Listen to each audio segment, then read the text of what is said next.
Cauliflower வீட்டில் நாங்களே தயார் பண்ணது. இதுக்கு வந்து பஜ்ஜி மாவு, 65 பவுட்ரு, அப்புறம் வந்து பஜ்ஜி மாவு, 65 பவுட்ரு, உப்பு எல்லாம் போட்டது. இதே இப்போ நான் சுவைக்கிறேன், எப்படி இருக்குது பாருங்களா.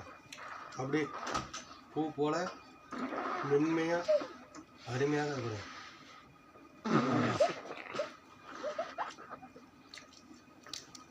சிக்கன் பக்கோடா என்ன பண்ண முடியும் இதில். வீட்டில் சும்மா இருக்கும்போது நீங்களும் உங்களுக்கு ரெடி பண்ணி பாருங்கள். ஒன்றுமே இல்லை, காலிஃப்ளவரை நல்லா சுடு தண்ணி போட்டு கொதிக்க வச்சு அலசி கொஞ்சம் நேரம் கழிச்சு பஜ்ஜி மாவு இதெல்லாம் போட்டு, கடலை மாவு போடணும்னு அவசியம் கிடையாது, பச்சரிசி மாவு போடணும்னு அவசியம் கிடையாது. இப்போ எப்படி வந்துருக்கு சிக்கன் பக்கோடாவே. அப்படியே சிக்கன் பக்கோடா கூட சூப்பராக இருக்கும். தோறுங்க லெக் பீஸ் மாரி இருக்கு பாருங்க. எப்படி பார்த்தீங்களா? அப்படியே எடுத்து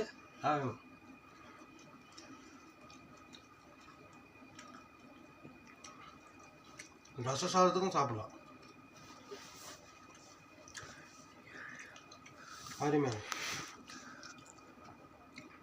ஓகே, உங்களுக்கு பிடிச்சிருந்தனா இந்த வீடியோ சப்ஸ்கிரைப் பண்ணுங்கள். தேங்க்யூ.